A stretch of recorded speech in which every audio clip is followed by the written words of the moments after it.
शिला प्रभुपाद की जय, गुरु वारांग की जय। शिला प्रभुपाद जी की सुंदर कथाओं को हम श्रवण कर रहे हैं, जिसमें हमने कल की कथा में श्रवण किया था कि प्रभुपाद जी कहते हैं कोई भी पशु अगर भगवान की सेवा कर रहा है तो वह पशु भी भगवान के धाम वापस जाएगा। जैसे प्रभुपाद जी बैल का उदाहरण दिए, बैल जो संकीर्तन गाड़ी को ढोते हैं अपने कंधों पर, वह बैल भगवान के नाम का कीर्तन भी सुनते हैं, भगवान के भक्तों का दर्शन भी करते हैं और स्वयं भगवान के विग्रह का भी दर्शन करते हैं और भगवान का उच्चिष्ट भी ग्रहण करते हैं। तो वह बैल साधारण नहीं है। प्रभुपाद जी कहते वह बैल इसी जन्म में भगवत धाम जाएंगे। और प्रभुपाद जी ने किस प्रकार एक सरल तरीके से समझाया कि प्रसाद वितरण ही प्रचार है, क्योंकि व्यक्ति इतना सक्षम नहीं होता आध्यात्मिक ज्ञान को समझने के लिए, लेकिन प्रसाद के प्रति हमेशा उसकी रुचि रहती है।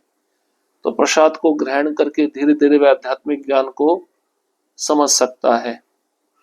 और पापा जी ने किस तरह एक बूढ़े व्यक्ति पर कृपा की थी, उस व्यक्ति को अंतिम समय में किस प्रकार हरे कृष्ण महामंत्र का स्मरण आया, ये कथा भी हमने सुनी थी। अब हम और भी सुंदर कथाओं को सुनेंगे। 70% भी कृष्ण भावना भावित। जय पताका स्वामी एक बार श्रील प्रभुपाद ये व्याख्यान दे रहे थे कि हमें 100% कृष्ण भावना भावित होना चाहिए।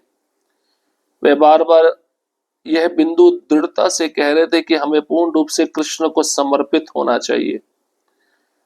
प्रवचन के अंत में सभी भक्त गंभीर मुद्रा में थे। वे नीचे की ओर देख रहे थे, मानो सोच रहे हो पूर्ण समर्पण के इस स्तर तक कौन पहुंच सकता है।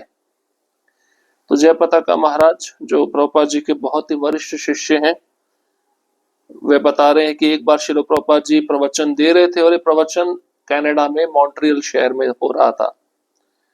और उस प्रवचन में प्रभुपाद जी ने कहा अपने शिष्यों को 100% आपको कृष्ण को शरणागत होना पड़ेगा, समर्पित होना पड़ेगा।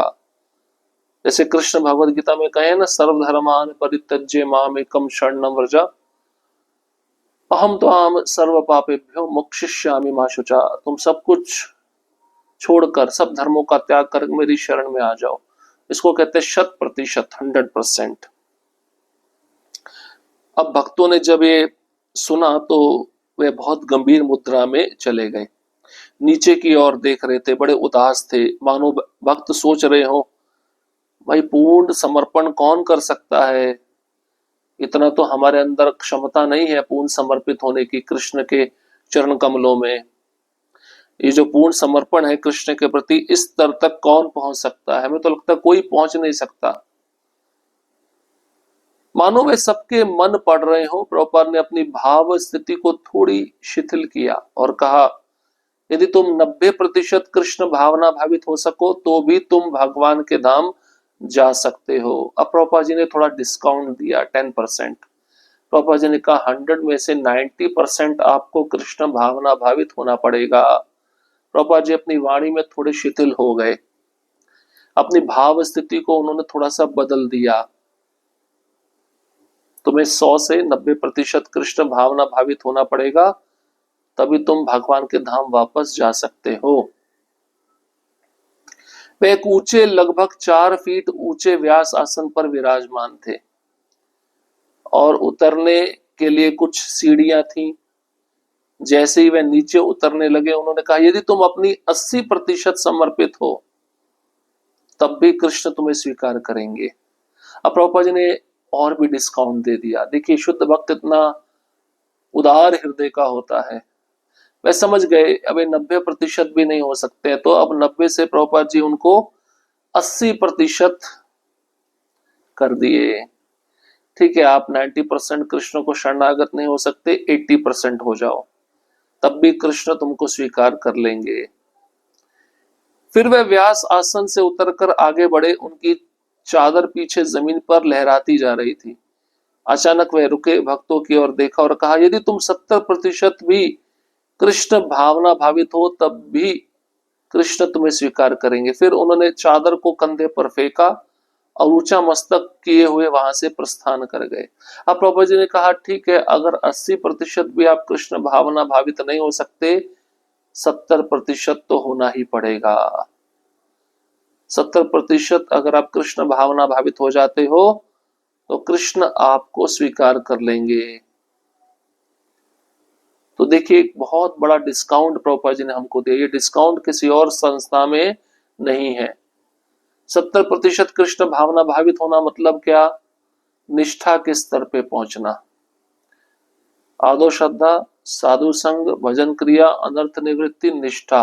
निष्ठा पे 70% अनर्थ चले जाते हैं। और जब निष्ठा के स्तर पे आ गए, बिना अपराध किए हम भक्ति में आगे बढ़ रहे हैं, तो कृष्ण हमको स्वीकार कर लेंगे, क्योंकि हमारे अनर्थ जा चुके होंगे। निष्ठा के बाद आसक्ति, भाव, रुचि, प्रेम, ये प्राप्त करना कोई मुश्किल बात नहीं होती, बहुत आसान होता है। लेकिन संग अच्छा होना चाहिए और उस भक्त को सावधान रहना चाहिए कि मुझसे कुछ अपराध ना हो, मुख्य रूप से भक्तों की निंदा ना हो। तो ये डिस्काउंट किसी और संस्था में नहीं है, न श्री संप्रदाय में है, न रुद्र संप्रदाय में है, न कुमार संप्रदाय में है। ये भक्ति का डिस्काउंट, कृष्ण को समर्पित होने का डिस्काउंट केवल और केवल इस्कॉन में प्रभुपाद जी की कृपा से उनके शिष्यों को और आगे आने वाले शिष्यों को प्राप्त होगा। जितना ज्यादा डिस्काउंट मिलता है तो वो व्यक्ति और ज्यादा खुश हो जाता है ना। जैसे माताएं हैं, डिस्काउंट की साड़ी मिल जाए और दुकानदार उस साड़ी पर और डिस्काउंट दे दे तो वह माता जी कितनी खुश हो जाती है। उसी प्रकार भक्त भी खुश हो गए। चलो 100% नहीं तो 90%, 90% नहीं तो 80%, 80% नहीं तो 70%, 70% से कम नहीं। अब प्रभुपाद जी ने इतना कह दिया, चिंता मत करो, आप 70% कृष्ण भावना भावित हो जाओ, बाकी कार्य मैं कर दूंगा। अब अगला शीर्षक है, मूर्खों, कृष्ण के लिए कुत्ता क्यों चाहिए? बद्री नारायण करंधार ने मुझे बताया कि एक बार प्रभुपाद चेवियट हिल्स, लॉस एंजलिस में टहल रहे थे।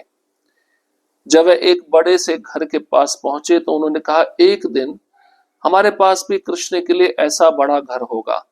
भक्तों ने कहा, जय प्रभुपाद। थोड़ा आगे चलने पर एक बड़ा गोलाकार ड्राइववे दिखा जिसमें एक लंबी लिमोजिन कार खड़ी थी। प्रभुपाद ने कहा, एक दिन हमारे पास भी कृष्ण के लिए ऐसी बड़ी कार होगी।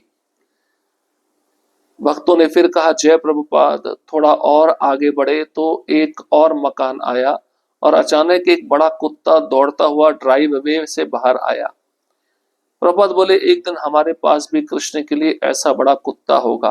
भक्तों ने फिर उत्साह से कहा, जय प्रभुपाद। प्रभुपाद ने तुरंत रुक कर कहा, तुम मूर्ख हो, कृष्ण के लिए बड़ा कुत्ता किस लिए चाहिए? तो प्रभुपाद जी कभी कभार अपने शिष्यों की बुद्धि को टटोलते थे कि मैं जो कह रहा हूं ये ध्यानपूर्वक सुन रहे हैं नहीं सुन रहे हैं, और सुनने के बाद चिंतन करते नहीं करते, या मैं जो कुछ बोलता हूं उसके पीछे जय बोल देते हैं। जैसे कभी कभार हमारे गुरु महाराज भी लेक्चर के समय भगवान राम की जय, लक्ष्मण की जय, रावण की जय, तो भक्त इतने उत्साही होते हैं, रावण की जय में जय, हाँ में हाँ मिला देते।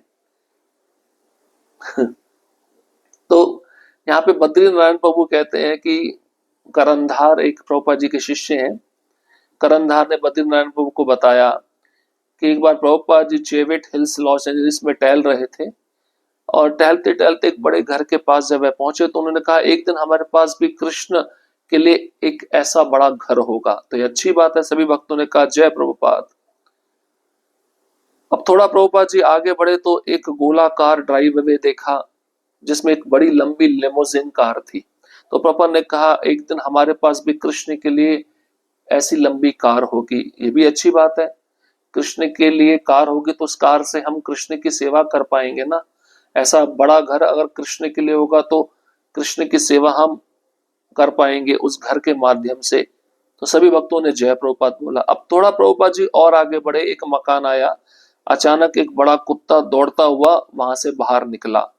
प्रभुपाद बोले, एक दिन हमारे पास भी कृष्ण के लिए एक ऐसा बड़ा कुत्ता होगा। सभी बोले, जय प्रभुपाद। अरे जय प्रभुपाद बोलने से पहले सोचना तो चाहिए कुत्ते का क्या काम है कृष्ण की सेवा में।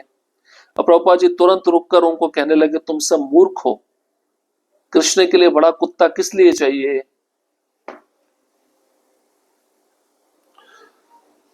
तो इसका अर्थ है हमें थोड़ा सोचना चाहिए, थोड़े बुद्धि का उपयोग करना चाहिए।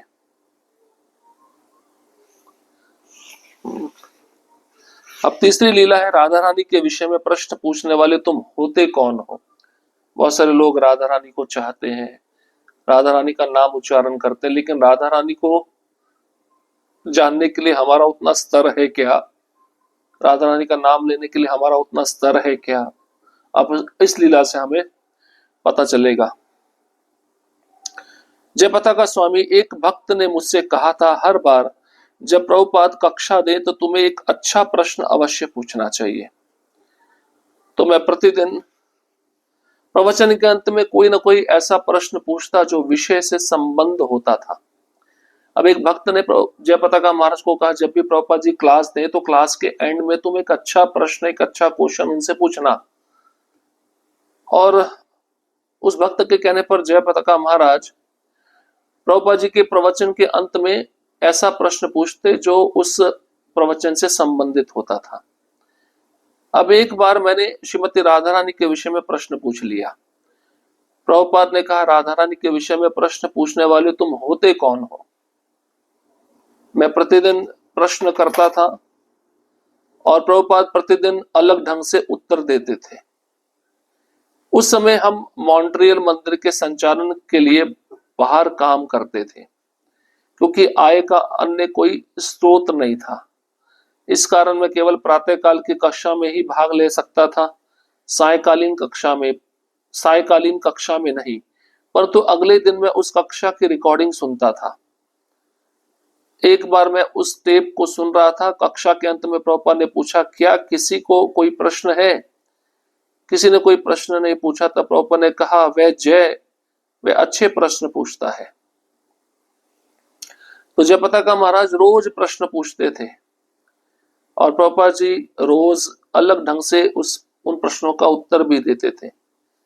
जयपता का महाराज कहते हैं, उस समय मॉन्ट्रियल मंदिर को चलाने के लिए हमें बाहर काम करना पड़ता था, क्योंकि मंदिर में कोई डोनेशन इतना आता नहीं था। आय की जो कम अन्य जो मंदिर चलाने का साधन था उसका कोई और स्रोत नहीं था। तो जयपता का महाराज कहते हैं, मैं केवल सुबह ही कक्षा में भाग लेता था, शाम को जो क्लास होती थी उसमें मैं भाग नहीं ले पाता था। लेकिन अगले दिन मैं शाम की कक्षा की रिकॉर्डिंग सुनता था। और एक बार जयपता का महाराज कहते हैं, उस टेप को मैं जब सुन रहा था जो शाम की कक्षा की थी, जिसको मैं अटेंड नहीं कर पाता था, तो कक्षा के अंत में प्रभुपाद ने जयपता का महाराज के बारे में कहा, क्या किसी को कोई प्रश्न है। तो किसी ने कोई प्रश्न नहीं पूछा, क्योंकि जो प्रश्न जयपता का महाराज पूछे थे प्रभुपाद जी को राधा रानी के बारे में, शायद प्रभुपाद जी का गुस्सा देखकर उसके बाद में कोई प्रश्न पूछता नहीं था। और प्रभुपाद जी उसी समय कहे, वह जय मतलब जयपता का महाराज, वह अच्छे प्रश्न पूछता है। तो एक सिंसियर भक्त है जो साधना अच्छी कर रहा है, तो राधा रानी के बारे में प्रश्न पूछने का अधिकार केवल उसी को है, क्योंकि ये बहुत ही गुह्य तत्व है। इस तत्व को हमें साधारण नहीं समझना चाहिए। तिल चट्टा लो, अब संसार का भोग करो। जयपता का स्वामी, एक दिन मॉन्ट्रियल मंदिर में एक तिल चट्टा दिखा। प्रभुपाद ने उसे अपने हाथ में उठा लिया, खिड़की खोली और तिल चट्टे से कहा, लो मैं तुम्हें पूरा संसार दे रहा हूं, अब इसका भोग करो। फिर उन्होंने तिल चट्टे को खिड़की से बाहर फेंक दिया और खिड़की बंद कर दी। वो तिल चट्टा एक प्रकार का कोई कीड़ा होगा। जयपता का महाराज कहते हैं, एक दिन वह कीड़ा प्रभुपाद ने देखा और अपने हाथ में उठा लिया और खिड़की खोली अपने कमरे की और उस कीड़े को कहा, लो मैं भोग के लिए तुमको सारा संसार दे रहा हूं, अब इस संसार का भोग करो। इतना कहते ही प्रभुपाद जी ने उस कीड़े को खिड़की से बाहर फेंक दिया और खिड़की बंद कर दी। तो कृष्ण भी हमारे साथ यही किए हैं। कृष्ण ने देखा अब ये जो मेरा अंश है इसका भोग करने की इच्छा है, तो कृष्ण ने भी माया के हाथ में हमको छोड़ दिया और कहा, अब तुम जितना चाहते हो उतना भोग करो। और कृष्ण ने आध्यात्मिक खिड़की से हमको फेंक दिया इस भौतिक जगत में भोग करने के लिए, क्योंकि हमारी इच्छा है ना भोग करने की। तो भगवान बहुत दयालु है, हमारी इच्छा को पूरा करते हैं। इस संसार में हम क्यों हैं? हमारे कर्मों के कारण, हमारी इच्छा के कारण है। तो समझ लेना चाहिए, जन्म जो है मनुष्य शरीर साधारण नहीं है। गुरु के संपर्क में आकर हमें इसी जन्म में भगवत धाम जाने का प्रयास करना चाहिए, पूर्ण रूपेण कृष्ण भावना भावित होने का प्रयास करना चाहिए। हरे कृष्णा कृष्ण कृष्णा हरे हरे, हरे राम राम राम हरे हरे। श्रील प्रभुपाद की जय, गुरुवरंग की जय।